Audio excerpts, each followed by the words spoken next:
Hello again. Let's see if we can finish up this SIG guide today, so we can get on with actually using SIG for some small project, which I'm looking really much forward to. Going through this, yes, it's a learning experience, but also kind of dry, so I really want to throw myself at a project, a tiny one, a real tiny one. I don't know what to do yet, but we will figure that out. Maybe some simple thing like a base 64 encoder where we have to manipulate bits and stuff. But I don't know yet. So let's on with it. We have 4 sections left. My plan was to continue going through the standard library, but I think that maybe we should just start on a project and look into the standard library when we hit something that we need. Yeah, that's kind of it. Also, yes, it's purple. Just trying to see if I can make the audio a bit less roomy. No reverb. But I don't know if it's that big of a difference. But yeah, for now this isn't pretty. It doesn't have to. But it is what it is. Just to explain why suddenly my blue snowball mic is purple. It's just one of these acoustic panels I wrapped around the microphone. Yeah. But yeah, let's get on with anonymous structs. The struct type may be omitted from a struct literal. And yeah, I looked it up. I had this string literal, struct literal. What do they mean by literal? And it's just that it's actually defined at runtime. It's just, there's numbers in there. This is well defined. It's not made by variables that are loaded from a different location or something. It is just what it is. So it's literally what it is. So that's why it's called literal. So a struct literal, that's just a struct that is defined by literal numbers here. But again, when English isn't your first language, small nuances like that can trip you up.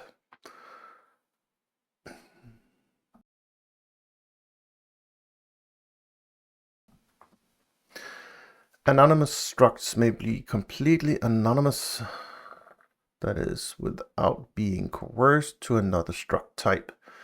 So here we have an anonymous struct without any type. It's its own type. I don't know if we can ask for the type and just get any, and what information we can get out of it. But yeah, we have this, and the compiler is not smart enough to give us this. I think that did we test this? Did we already go over this? It feels like it. Yeah, we did. Memory. I'm getting old, yeah. But yeah, we found out that it can't give us code completion. So we can't get that information, but it's completely up to us what we want to call it. As long as we reference the exact same thing, it can be compiled and the compiler understands. So if we already been here, we also been through this one, and I can see that we have. So let's jump on to Sentinel-termination. Arrays, slices, and many pointers may be terminated by a value of their child type. This is known as Sentinel-termination. These follow the syntax blah blah blah, where T is the value of the child type. Is the value of the child type, and not the type itself, because that is defined here. And here it's the number of elements, and this is the termination. An example of a Sentinel-terminated array, the built-in point cast is used to perform an unsafe type conversion.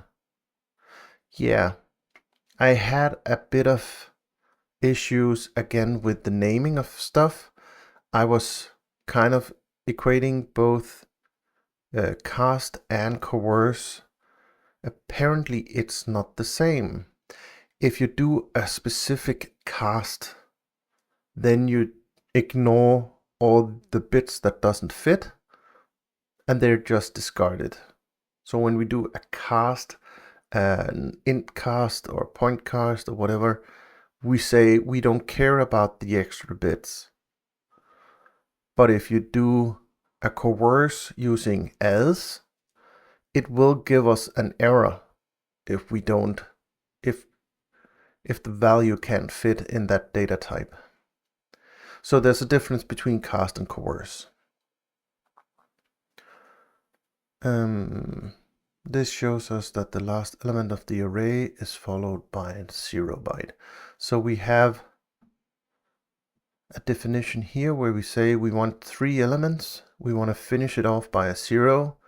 It's of type U8, and we give it the 3 initial values, but it is terminated by a 0. We have an extra element that we don't control except when we define it. Terminated.length should be 3. It's still only the 3 elements that is in the array. And if we try to access the 4th, no. How is that?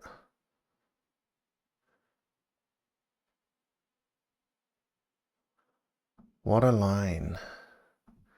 So let's start in here. That's the innermost.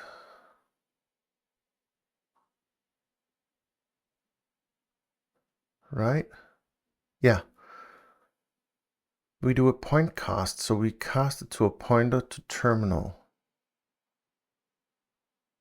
And we try to coerce it as a pointer to an array of size 4, not 3.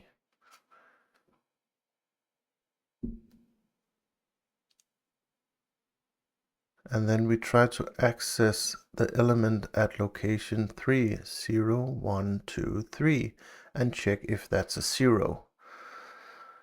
Again, this is not a tutorial. I'm not 100% sure if that is the way it works. That's how I see it right now, and it will probably change in the future, so please don't take it as facts. But I see it as we are making a pointer to this type, and we coerce it into this type, and then we try to access the last element in that, and that gives us the 0 that we can't access using terminated. The type of string literal is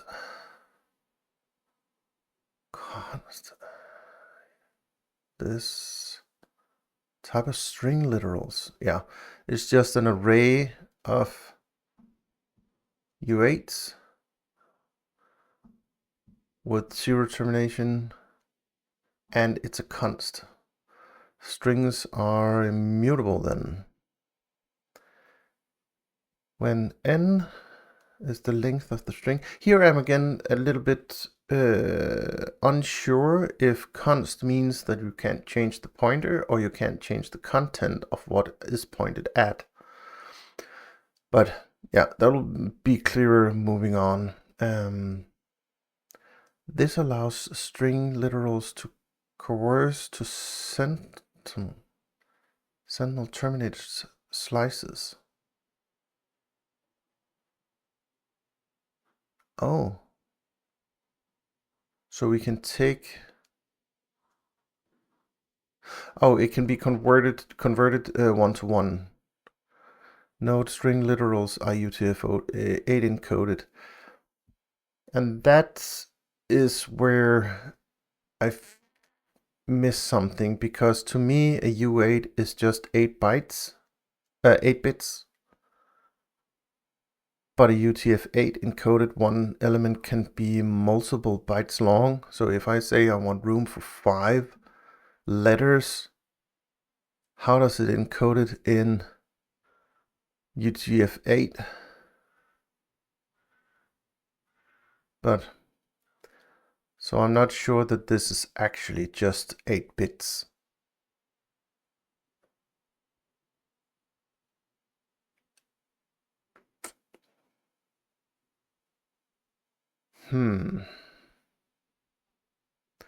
We can test that. We can test that. Okay.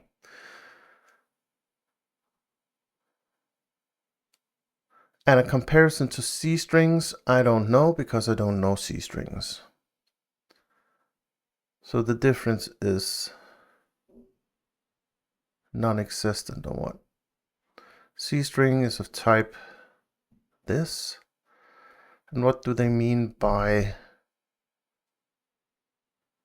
pointer to this string that is zero terminated, or what does this mean?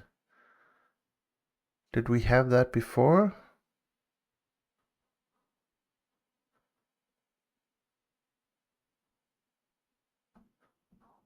Again, this multiplication symbol or asterisk pointer symbol. I'm not sure when it's used like this.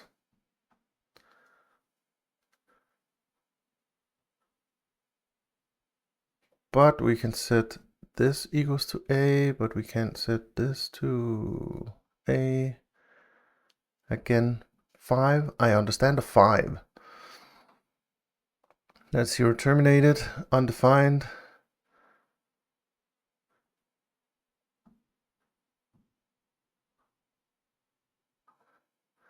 So it just omits the zero termination. That's good to know. And we still won't be able to read outside that array size. But here I'm thinking the reason to use this zero termination, I guess that has something to do with when we want to use other libraries that handle strings, print out IO, whatever it is, and it needs the zero termination if it's in unsafe mode maybe. So it doesn't have to have the size of the array in some kind of structure. It just has the array, but it knows it's zero terminated, so it won't read outside the array. But I don't know. I don't know. I have to play with it to understand. Sentinel-terminated slices is provided, which can be used to create Sentinel-terminated slices with the syntax where t is the terminator value. Oh, so we can take this and say we don't know the length of this, but we want U8s containing 52, and we want 3 of those. And we want a new one that is 0 to the third index, 0 to 3, not included. Didn't we figure out that when it was only 2 dots, it didn't include the last element? And when used in other locations where you are allowed to use 3, both are included. And it's still 0 terminated. Doing this is an assertion from the programmer that the memory is terminated where it should be. Getting this wrong is detectable illegal behavior. Yeah, because it would know the size of this, and it would know the size of this, and it would check. Again, I don't know if you can disable that check by compiling unsafe or fast. But again, time will tell. Vectors. SIG provide vector types for SIMD. And what is SIMD? SIMD?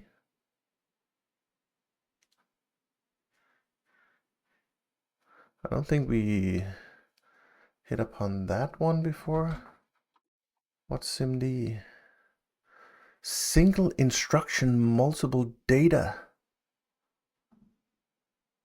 SIMD, single instruction, multiple data, is a type of parallel computing processing. SIMD describes computers with multiple processing elements that performs the same operation on multiple data points simultaneously. Simultaneously. English pronunciations. SIMD can be internal part of the hardware design, and it can be directly accessible through the instruction set architecture. It is, but it should not be confused with ISA. Okay, so it's some optimization thing where you can do the same thing on multiple data. Conflated with vectors in math sense, but it kind of the same structure. That's kind of weird. Or vectors like standard library vector, which again, I don't know. Last time I touched C++ was back in 2003, 3 maybe. So over 20 years ago when I switched to C#. And over the past 3 years, it's not been C#, it's been Kotlin and Java and TypeScript and JavaScript. Groovy. Yeah, it's been a mess. And for the past about a year, it's been the Kotlin. But now I want to learn SIG as well in my spare time to get the feel of more control and speed and smaller build sizes, because working with these interpreted languages and garbage collector and so on just hit some snags where the programming language itself bothered me, or the way it was handled.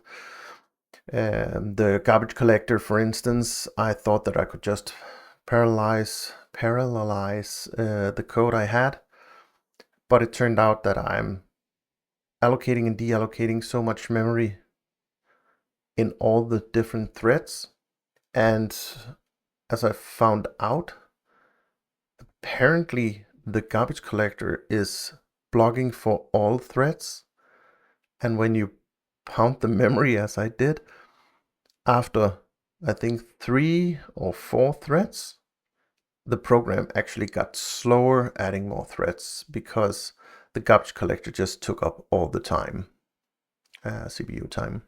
So not optimal. So having SIG and being in control of your own memory and no garbage collector, I think that if I did what we do at work in SIG, we would get a speed up of insane amounts. But that's not the plan. We are sticking with Kotlin or Java at work. Let's see. Vectors may be created using a type built-in where we used earlier, and the std meta vector provides a shorthand for this. Vectors can only have child types, Boolean, integers, floats, and pointers. So we can't just invent our own types and use in vectors. Operations between vectors. Damn, that was Danish. Between vectors with the same child types and length can take place. These operations are performed in each of the values of the vector. Okay, so they're talking about you can add them, so they add each element together, or multiply them by, so you can't do kind of dot products or stuff like that. It's not that kind of operations, because it sounds like it has to be element by element. So we define two vectors and add them together, and we expect to have 3, 0, 20, and 1. Yeah, because we add them one by one. That makes perfect sense. Indexable, so we can index into them, so we can access the individual elements in the vector. The built-in splat at splat. Wow. May be used to construct a vector where all the values are the same. Here we use it to multiply a vector by a scalar. Here we use it to multiply. Okay. So we create a vector with 3 elements of type floating points, just like we done before. Now we multiply it as a vector 3, floating points, and splat 2.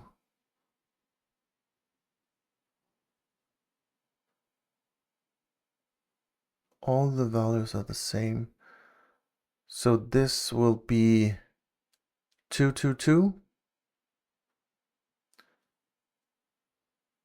2, 2, 2 times the x. So this would be 25, 74, 5, 75, and 5. Okay, so this is a way to initialize a vector of 3 with the value 2. So you splat this over this. It's kind of a weird way of doing it. How does this know how many elements to add to this? Because this is a parameter to this. I could understand it if splat was used in this as a parameter, but as a vector 3, splat 2, that's just a weird way of doing it. So it creates the vector 3 pointer and space in memory, and then splats it with 2. Okay. Again, it's just syntax you gotta learn. So that's just for ease of use. Again, is splat able to take a variable?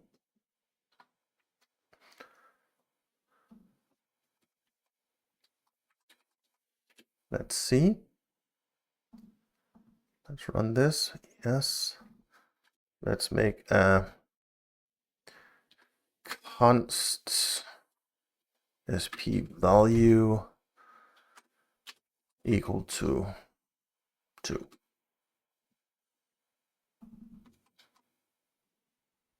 And then just take this. Again, it's compile time, so yes, it's of course correct. Can we? It would still be the same. Now it would fail because the value isn't 2 anymore, it's 6. That's okay. Vectors do not have a len field like arrays, but may still be looped over.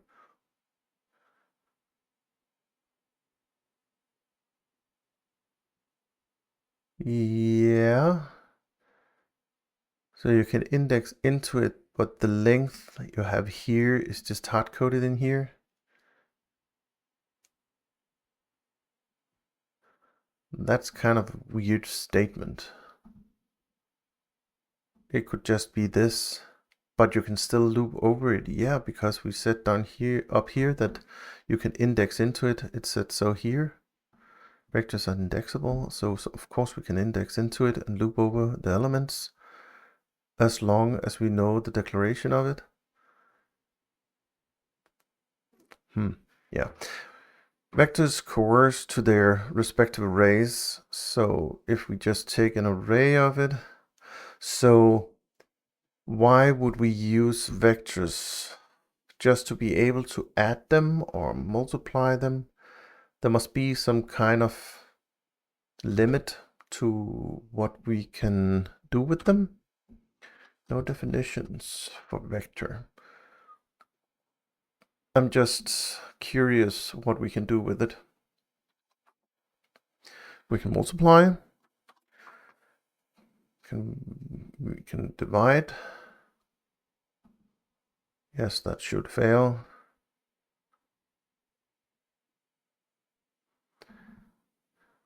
We take 2,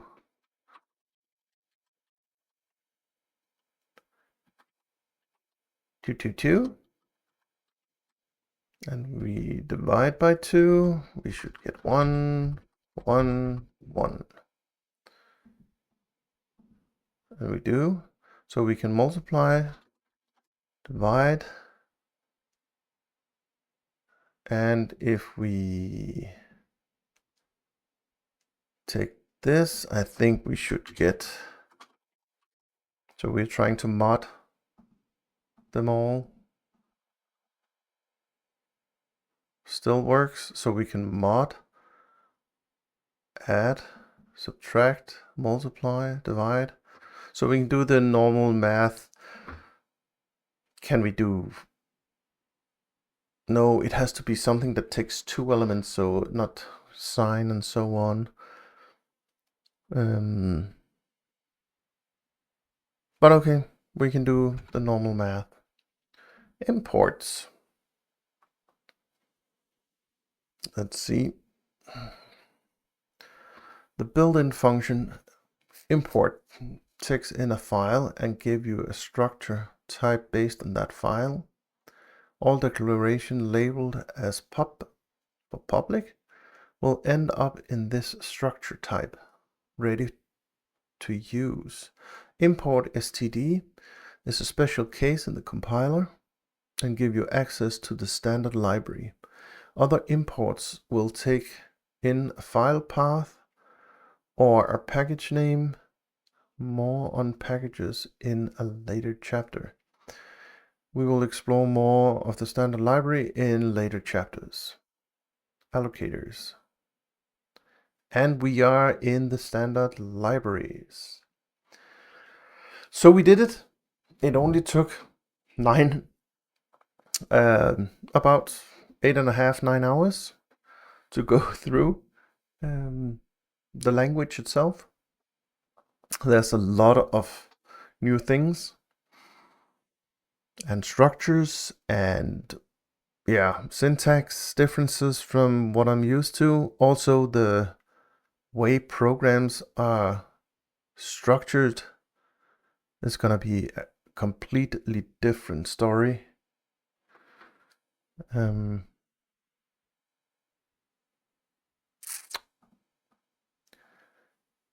I'm used to object-oriented programming, and this isn't. This is, what's it called? Procedural?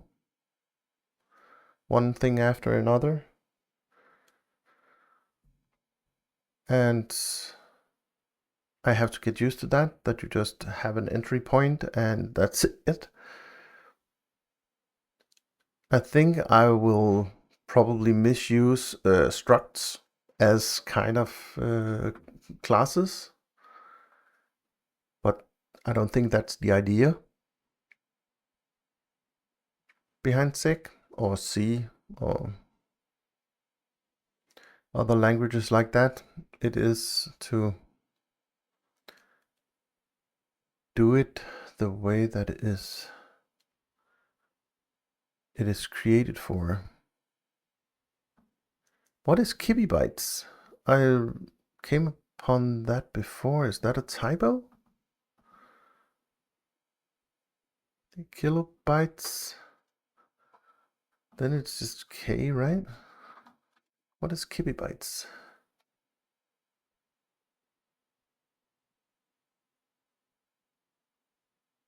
What's a kibibyte? Call it a kilobyte. Kilobit? Kibibytes.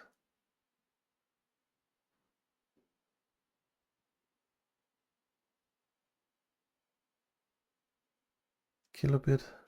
Why is that only 125? Kilobit is... Kilo is 1,000, right? Kibibit. Kilobyte. No.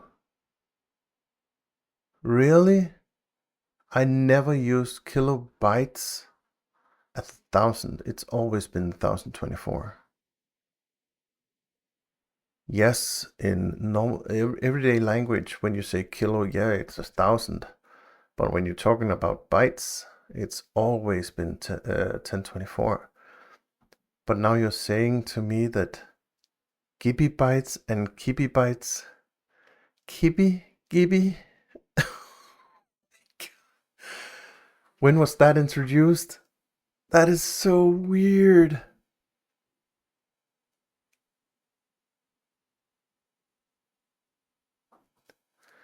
Kibi, mibi, gibi, tibi. Why does just stick with this? I know that, yeah, being precise matters, but yeah. Oh my god. No, I did not expect anybody to introduce this. Does it say anything about when this was introduced?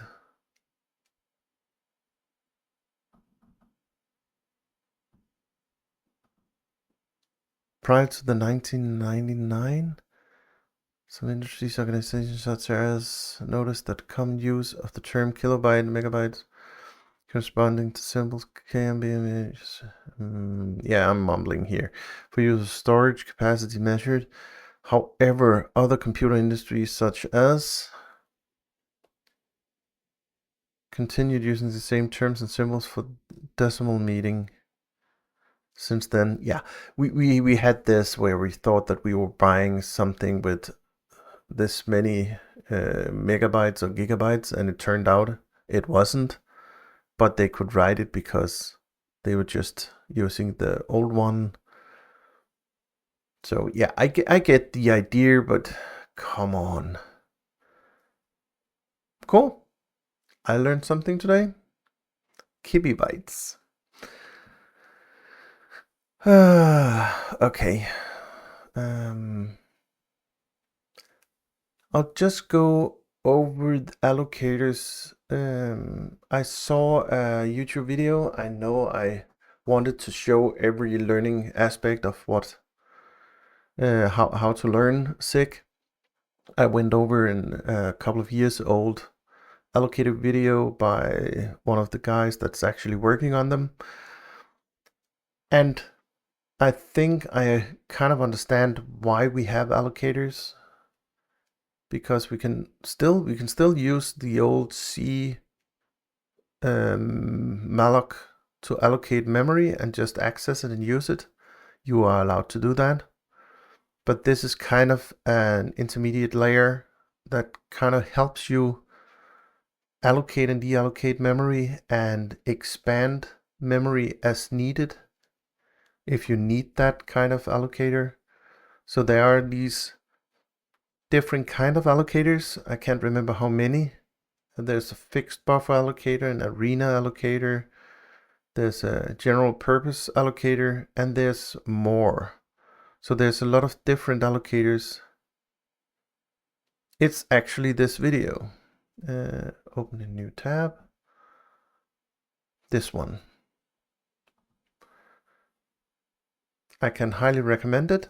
I know it's 5 years old, but I think it gives you a really good idea of what an allocator actually is.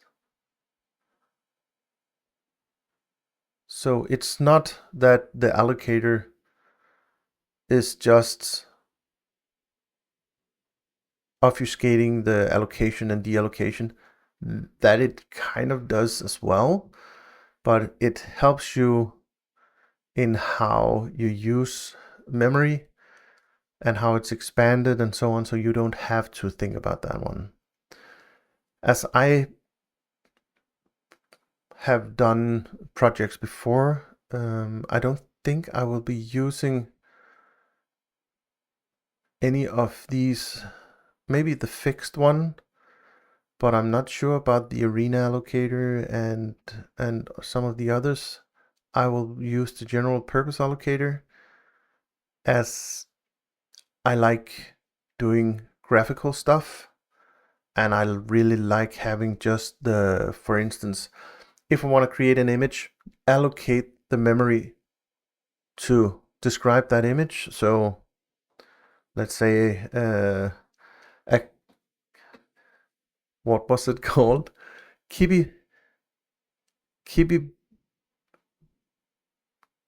byte wide image, 1024 by 1024 image with 3 colors, not 3 colors, but color depth of 3 bytes, you know, red, green, blue, maybe even alpha value, but just having 1024 by 1024 times 3 allocated, and I can access each pixel in memory and just export it to a file. But maybe we should figure out what to do next as a project, and then see what we can do with allocators and memory, and maybe first of all having something written to the file system so we can output a file. We have file system right here, create file, write, seek to, and read. So let's copy this one.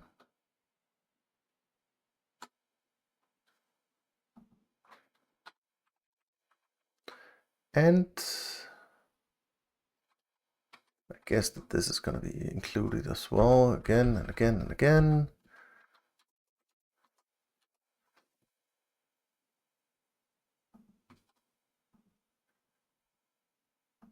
Does that have to be defined in advance? No, that's because it includes it as well.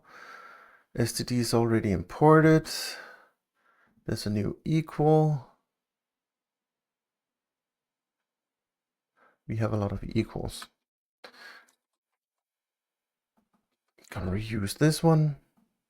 Apparently we don't have to have the functions defined before using them, as long as they're defined later on. I really love that. I hate in C and C++ the header file nightmare. It should just know. But let's see if this works. It created a junk file with hello world, so that absolutely works. So what is going on here? CWD. What is CWD?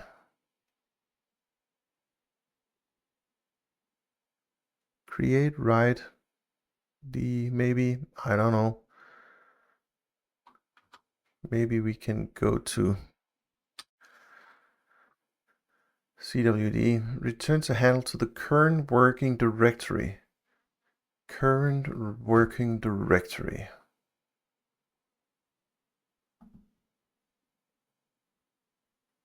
And then for the current working directory, create a file, name this, read, we can read it, but we can also write it, right? And then we make defer close, so when we leave this block, we will close the file. Then we try to write all, so there's a string literal. So we write that to the file. If this fails, the test, yeah, normally we would have something like this, right? But we don't. But here we can just try and it will fail. The test will fail. Buffer. And what do we do here? We create a buffer of 100 U8s. What is this? U8 is no definition found for U8. I really love to see if it's just 8 bytes or it is kind of a specific structure. It's called U8. It messes with my head because it's not UTF-8, but it's still a U8. Try file seek to 0, so we set the pointer inside the file to 0, and then we read from the file, read all. What happens if the buffer isn't big enough for this read? Let's say we have what we have here. We have 2, 4, 6, 8, 10, 11. So if we set this to 10, will we get a, yeah. But what does it fails here.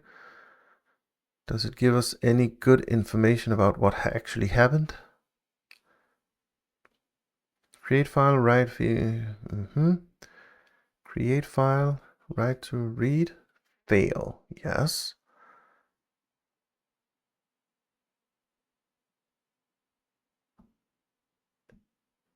If not okay, error. So this is the test itself.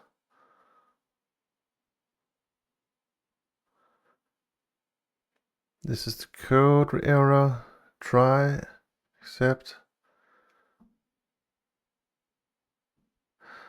Okay. So this doesn't fail. Can we output this buffer? Array of U8s. I think we can just by this.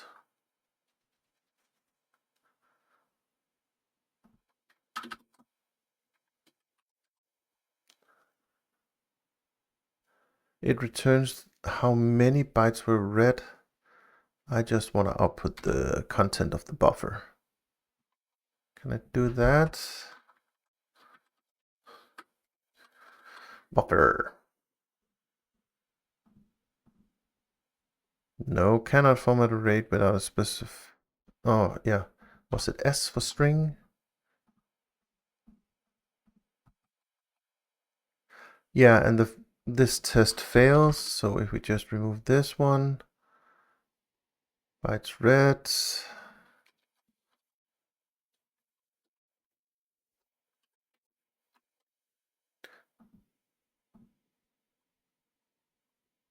Yeah, because the buffer only includes hello file, not the exclamation point. Now it only contains the hello. So read all looks at the size of the buffer, so it only reads what's actually in the buffer.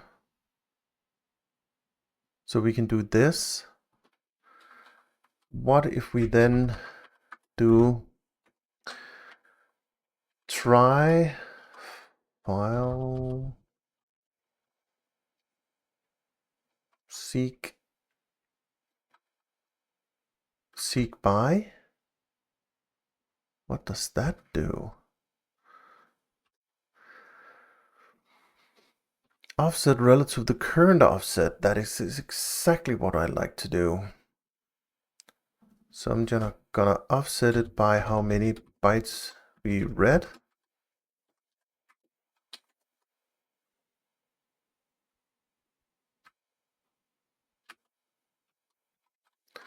And then try to read, make it into a variable, and then try reading it again. and then outputting it again. Let's see what happens to this one. Error. But why?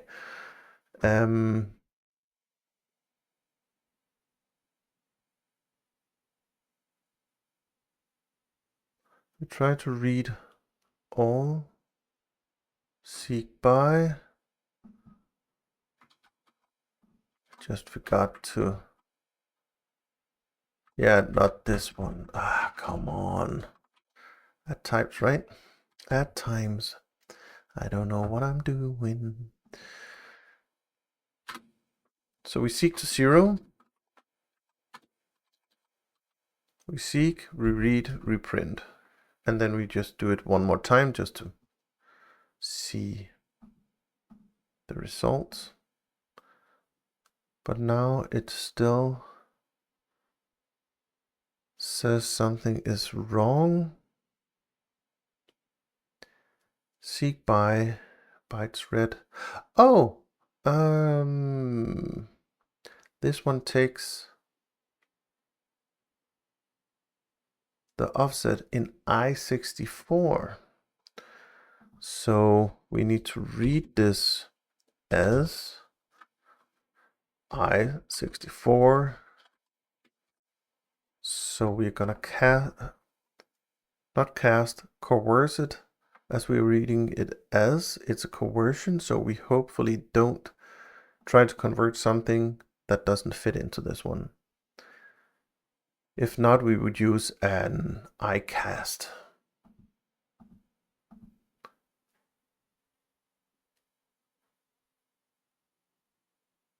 That still didn't work.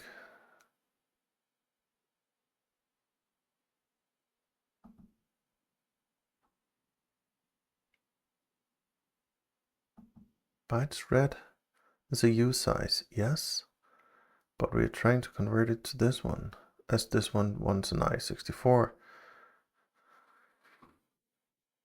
Perform time coercion. This cast is allowed when the conversion is unambiguous and safe, and is the preferred way to convert between types. Is this because this is a U size unsigned to assigned? No, that should still be allowed. If this one is 64 bits, then it is an issue. Signed 64 cannot represent all possible unsigned. Yeah, exactly. So we need to do it as an int cast. But that's not allowed. Convert an integer to another integer while keeping the same numerical value. But why does it moan about it?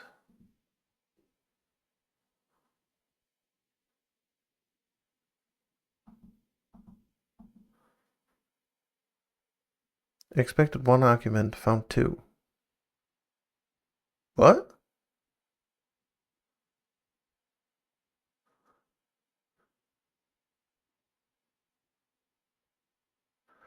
Okay. So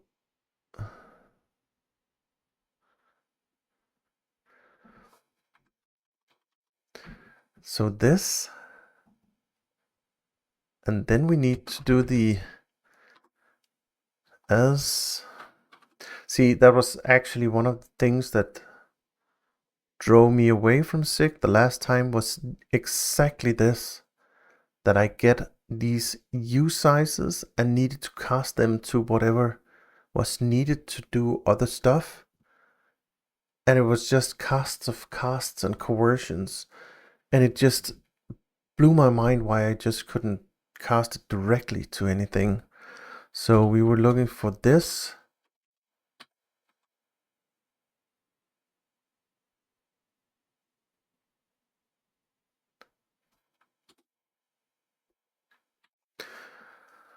So we are saying this is a U size. U size, cast it to an integer type.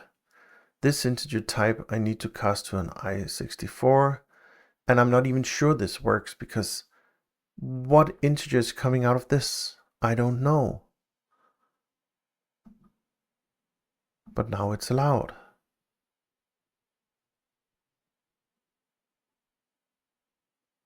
It didn't really give me what I thought it would.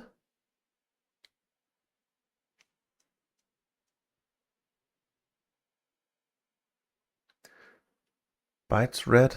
I thought that it returned how many bytes was actually read.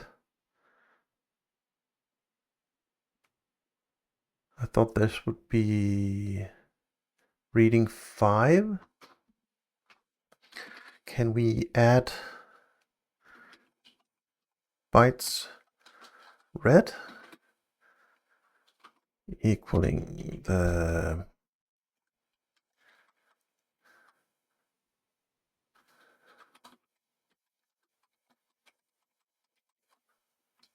this one?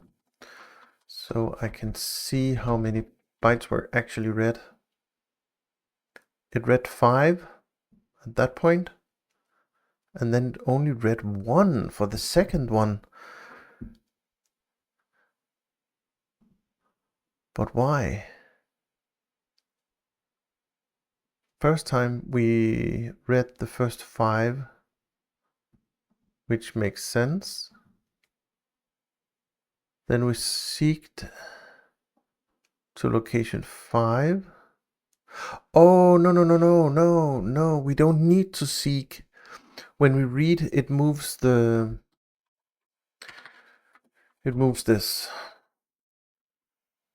We don't have to advance the internal file pointer ourselves. Of course we don't. Yeah, hello, space file, and we can do it once more, and we can actually get the exclamation point, and I guess a 1 for the last read byte. Yeah, 551. And here we have to be careful to only... Can we add a slicing thing here? Where we want to read the buffer, but only... I know we can. I only want to read the buffer from 0. So I want to do something like and the bytes read. So I want to cast this so I only get the slice of the buffer that is from 0 to bytes read.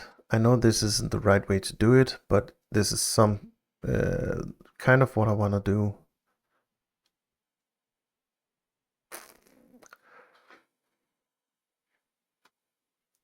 How did we do that? Switches, pointers, slices, maybe? Yes, that is exactly what I want to do. So I just have to move this to the other side of this one.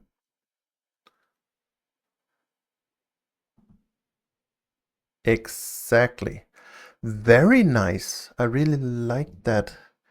I can just say I want to have this buffer, but I'm actually only looking at the first bytes up until the number of bytes I read.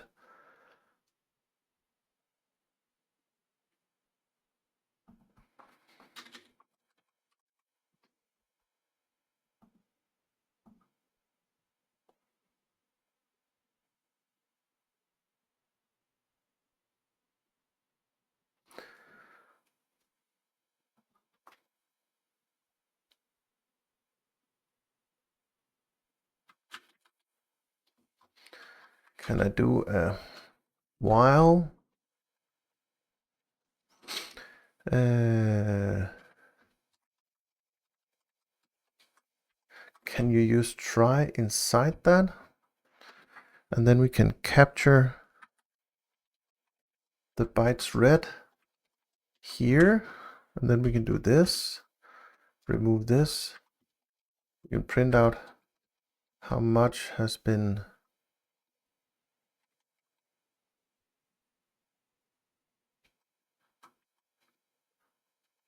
I don't know if this works. And it doesn't matter. I'm just testing stuff. No, you can't.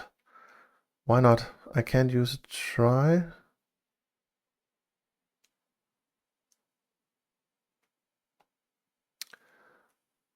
Oh, okay. Not equals 0. Can I do that?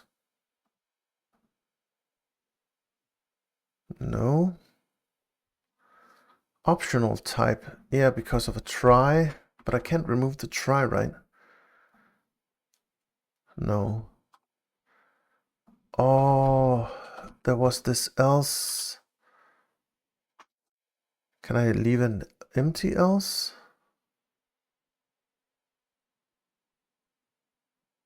So if I try this one, I get a value or I get an error. Found you type. We had this error handling. So why can't I do this? Is it because it demands a try because this can fail?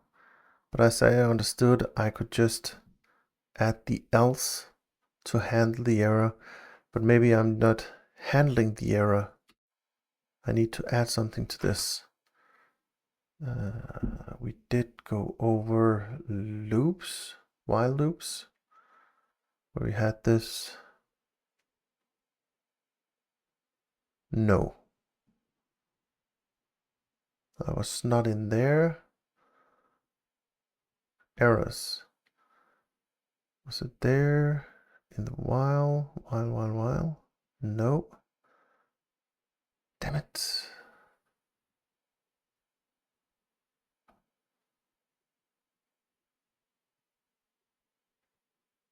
Else. See? Stuck. And that's where AI would help a lot. But let's think about it first. Or maybe we should just leave it for now and return to it the next time, because yeah, it's been an hour already. And the next time I will probably have read up on this and we can just continue. But I think that this is some of the logic and syntax that I need to know how to handle the errors, because I need to call this one. And I really like the idea of me just being able to capture this so I can access this information and use it. And remember this one, so I don't forget till next time.